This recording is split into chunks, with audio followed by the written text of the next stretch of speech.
Dhanik Bharat educational institutions inter IIT JEE NEET admission open. MLA మల్లారెడ్డిపై గులాబీ boss మండిపడ్డారు. తెలంగాణ భవన్లో కేసీఆర్కు మల్లారెడ్డి ఎదురుపడ్డటువంటి సందర్భంలో ఒక ఆసక్తికరమైన ఘటన చోటు చేసుకుంది. మల్లారెడ్డిని చూడగానే సీరియస్ లుక్ ఇచ్చారు కేసీఆర్. మల్లారెడ్డి ఎప్పుడు పోతున్నావు అని బీఆర్ఎస్ చీఫ్ అడిగినట్లుగా తెలుస్తోంది. మౌనంగా ఎమ్మెల్యే మల్లారెడ్డి నిలబడిపోయారని కూడా చెప్తున్నారు. కొద్ది రోజుల క్రితమే ప్రధాని మోదీని మల్లారెడ్డి కుటుంబం కలిసింది. కోడలు ప్రీతిరెడ్డికి మల్కాజ్గిరి ఎంపీతో పాటు 5 ఎమ్మెల్యే సీట్లు కావాలని కూడా మల్లారెడ్డి అడిగినట్లుగా కూడా ఈ నేపథ్యంలో సమాచారం. దీనిపై మరిన్ని అప్డేట్స్ మా కరెస్పాండెంట్ సత్య అందిస్తారు. సత్య, గత కొన్ని రోజులుగా మల్లారెడ్డి విషయంలో చోటు చేసుకుంటున్నటువంటి పరిణామాలు, నిన్న భవన్లో ఎదురుపడ్డప్పుడు కేసీఆర్ ఇచ్చినటువంటి లుక్ కావచ్చు, ఆయన అడిగినటువంటి మాట కావచ్చు, ఒక సంచలనంగా మారిందనేటువంటి పరిస్థితి. కానీ మల్లారెడ్డి నుంచి ఎలాంటి సమాధానం కానీ ఏమీ చెప్పలేదనే ఇన్ఫర్మేషన్ ఏంటి, ఎలా చూడాలంటారు ఈ పరిణామాన్ని? మురళి, ప్రధానంగా నిన్న జరిగినటువంటి మీటింగ్ లో ఏదైతే తెలంగాణ భవన్ లో బీఆర్ఎస్ అధినేత కేసీఆర్ అధ్యక్షతన జరిగినటువంటి మీటింగ్ లో ఎమ్మెల్యే మల్లారెడ్డి మధ్య తాజా పరిణామం ఇప్పుడు ఆ సంభాషణ ఏదైతుందో రాజకీయ వర్గాల్లో చర్చనీయాంశంగా మారింది. మల్లారెడ్డి కుటుంబం మొత్తం కూడా ఇటీవలే నరేంద్ర మోడీని కలవడం, పెద్ద ఎత్తున అంతకుముందు కాంగ్రెస్ నాయకులను కలవడం, ప్రస్తుతం ఆయన నిన్న మీటింగ్ లో కేసీఆర్ తెలంగాణ భవన్ లో ఎదురు పడగానే కేసీఆర్ ఒకే ఒక వర్డ్ అన్నారు మల్లారెడ్డిని. ఎప్పుడు పోతున్నావు అని సూటిగా ప్రశ్నించారు. ఎప్పుడు పోతున్నావు అని సూటిగా ప్రశ్నించడంతో ఆ హఠాత్ పరిణామానికి ఏం మాట్లాడాలో తెలియక మరి మౌనంగా ఉండిపోయిన పరిస్థితి అయితే ఉంది. పెద్ద ఎత్తున కొన్ని రోజుల క్రితమే మల్లారెడ్డి మరి ఆయన కోడలు కూడా పెద్ద ఎత్తున నేను మోడీ అంటే నాకు ఇష్టము అని చెప్పడం కావచ్చు, అలాగే మోడీని ప్రత్యేకంగా కలవడం కావచ్చు, దాంతో పాటుగా ఏదైతే ఇక్కడ ఉన్నటువంటి రాష్ట్ర స్థాయి నాయకులను అందరినీ కూడా కలవడం కావచ్చు, బీజేపీకి సంబంధించి 2024లో బీజేపీ ఎంపీ టికెట్ నేను అడిగాను అని చెప్పడం, మొత్తం కూడా కొంత ఈ యూనివర్సిటీలకు సంబంధించి 18 యూనివర్సిటీలు రాబోతున్నాయి ఇక్కడ తెలంగాణకు సంబంధించి, ఓవరాల్ గా ఇండియాకు సంబంధించి పెద్ద ఎత్తున. సో ఆ యూనివర్సిటీల కోసం బీజేపీలోకి పోతున్నారు అనేది పెద్ద ఎత్తున కథనాలు వస్తున్నాయి. సో ఈ నేపథ్యంలోనే కేసీఆర్ కూడా కొంత కోపంతో కొంత ఆయన చూపు అనేది కొంత వేరే రకంగా ఉంటది. సో అడిగిన విధానానికి మరి మల్లారెడ్డి నీళ్లు నమిలిన పరిస్థితి అయితే కనబడతా ఉంది మురళి. ప్రధానంగా అయితే ఈ వ్యవహారం అంతా కూడా ఇప్పుడు కాదు, అయితే 2024లో కాంగ్రెస్ వచ్చిన తర్వాత కూడా అయితే రేవంత్ రెడ్డి కొంత ఏదైతే ఈ హైడ్రా పేరుతో మరి అప్పుడు ఈ కాలేజీలకు సంబంధించినటువంటి వ్యవహారంలో కాలేజీని కూలగొట్టే ప్రక్రియ చేశారు. సో అప్పుడు మల్లారెడ్డి కూడా డీకే శివకుమార్ ను కలిసి సో పెద్ద ఎత్తున చర్చలు చేశారు. అంటే మంత్రి పదవి ఇస్తే గనక, ఖచ్చితంగా మంత్రి పదవి ఇస్తే గనక నేను కాంగ్రెస్ లో చేరుతాను అని డీకే శివకుమార్ త్రూ అటు అధిష్టానానికి మరి విన్నపించే ప్రయత్నం చేశారు. కానీ డీకే శివకుమార్ మరి ఆయనను విశ్వసించలేదు. కొన్ని అప్పటి వరకు ఏదైతే ఈ హైడ్రా కూల్చివేతలకు సంబంధించి రేవంత్ రెడ్డి ఒత్తిడిలకు సంబంధించి ఎంతో కొంత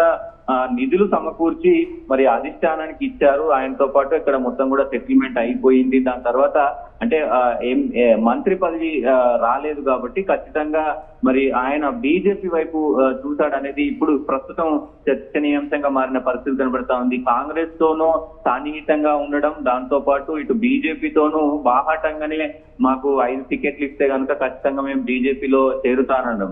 ప్రధానంగా నిన్న ఏదైతే మీటింగ్ జరిగిందో ఈ మీటింగ్స్ ఆ మీటింగ్ తర్వాత కేసీఆర్ పిలిపించుకొని కూడా మాట్లాడారు మురళి. ప్రధానంగా అన్ని ఏదైతే గత వరంగల్ సభలో ఈ మొత్తం కూడా ఈ బీఆర్ఎస్ పార్టీకి సంబంధించినటువంటి వ్యవహారాన్ని అంటే గ్రామ స్థాయిలో వర్కింగ్ ఎట్లా ఉంది ఏంటి అనేది ఒక నివేదిక ఇవ్వాలి, నియోజకవర్గం మొత్తం కూడా ఒక నివేదిక ఇవ్వాలి అనేది దిశానిర్దేశం చేశారు. అయితే అన్ని జిల్లాల నుంచి అన్ని నియోజకవర్గాలు బీఆర్ఎస్ అధినేత కేసీఆర్ అలాగే కేటీఆర్ వీరందరూ కూడా మల్లారెడ్డి మీద కోపంతోనే ఉన్నారు అనేది అయితే కన్ఫర్మ్ అనుకోవచ్చంటారు. అలా డెఫినెట్లీ అయితే నిన్న ఒక కీలక పరిణామం కూడా చోటు చేసుకుంది. అయితే నిన్న మొత్తం ఈ సమావేశానికి సంబంధించి అన్ని జిల్లాల నుంచి కూడా నాయకులు వచ్చారు, ఎమ్మెల్యేలు వచ్చారు, అందరు వచ్చారు. అయితే నివేదికలు తీసుకొని వచ్చారు. అన్ని నియోజకవర్గాలకు సంబంధించినటువంటి నివేదిక తీసుకొని వచ్చారు. కానీ మేడ్చల్ మల్కాజ్గిరికి సంబంధించి మేడ్చల్ కు సంబంధించినటువంటి ఏదైతే ఈ 1 year నివేదిక ఉందో ఆ నివేదిక అనేది అక్కడ సమర్పించలేదు. సో పెద్ద ఎత్తున ఎందుకు మీరు ఆ నివేదిక సమర్పించలేదు, ఎందుకు మేడ్చల్ అని గాలికి వదిలేశారా, నీకు కార్యకర్తలతో మొత్తం కూడా కోఆర్డినేషన్ మిస్ అయిందా, ఎందుకు మొత్తం ఈ జోకర్ పనులు చేయొద్దు, మొత్తం కూడా రీల్స్ ల కోసం పాలిటిక్స్ చేయొద్దు అంటూ కొంత సీరియస్ అయిన పరిస్థితులు అయితే కనబడుతున్నాయి. కేసీఆర్ పెద్ద ఎత్తున సీరియస్ అయ్యాడు. ఖచ్చితంగా ఉంటే ఉండు, పోతే పో, కానీ ఒక క్లారిటీతో ఉండు, అంటే ఉంటే ఖచ్చితంగా ఒక రకమైనటువంటి భావజాలంతో పనిచేయి. ఎందుకంటే సో ఎప్పుడు ఎక్కడ ఉంటానో అన్నట్టుగా పనిచేయకు, ఉంటావా పోతావా అని ఆయన స్ట్రైట్ గా అడగడంతో మరి మల్లారెడ్డి కొంత మరి ఆయన నిశ్శబ్దంగా ఉండి అట్లాంటిది ఏం లేదు అన్నట్టు తెలుస్తా ఉంది.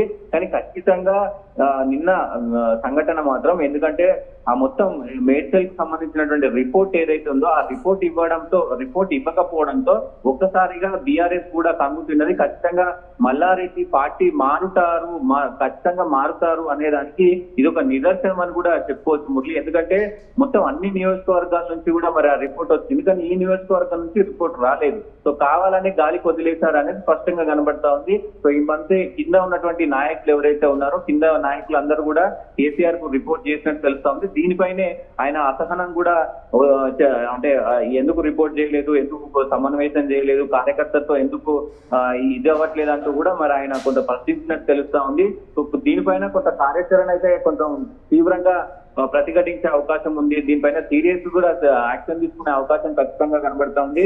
సో ప్రస్తుతం ఈ 5 సీట్లకు సంబంధించిన వ్యవహారంలో మరి బీజేపీలో ఇప్పుడు కేసీఆర్ ఇంత అసహనంతో ఉన్నారు కాబట్టి ఖచ్చితంగా మరి వాళ్ళు బీజేపీలోకి వెళ్తారా ఏంటి అనేది కూడా చూడాల్సిన అవసరం అయితే ఉంది. నిన్న మొత్తం కూడా ఏదైతే భవన్ లో జరిగినటువంటి మొత్తం సీన్ కూడా రాష్ట్ర వ్యాప్తంగా మొత్తం రాజకీయంగా చర్చనీయాంశంగా మారిన పరిస్థితి అయితే కనబడతా ఉంది. రైట్, థ్యాంక్స్ ఫర్ అప్డేట్ సత్య. ఇక మల్లారెడ్డి విషయంలో చోటు చేసుకున్నటువంటి ఈ పరిణామంతో ఒక్కసారిగా ఆయన ఏం సమాధానం చెప్పకుండా మిన్నకుండిపోయారన్నట్లుగా కూడా తెలుస్తోంది. ఎమ్మెల్యే మల్లారెడ్డిపై గులాబీ బాస్ మండిపడ్డారు. తెలంగాణ భవన్లో కేసీఆర్కు మల్లారెడ్డి ఎదురుపడ్డటువంటి సందర్భంలో చోటు చేసుకున్నటువంటి పరిణామం ఇది. మల్లారెడ్డిని చూడగానే సీరియస్ లుక్ ఇచ్చారు కేసీఆర్. మల్లారెడ్డి ఎప్పుడు పోతున్నావు అని కూడా బీఆర్ఎస్ చీఫ్ మల్లారెడ్డిని అడిగినట్లుగా తెలుస్తోంది. ఈ నేపథ్యంలో మల్లారెడ్డి మౌనంగా నిలబడిపోయారు తప్ప ఏం మాట్లాడలేదని కూడా తెలుస్తోంది. కొద్ది రోజుల క్రితమే ప్రధాని మోదీని కలిసింది మల్లారెడ్డి కుటుంబం. కోడలు ప్రీతిరెడ్డికి మల్కాజ్గిరి ఎంపీతో పాటు 5 ఎమ్మెల్యే సీట్లు కావాలని మల్లారెడ్డి అడిగినట్లుగా కూడా ఈ నేపథ్యంలో సమాచారం.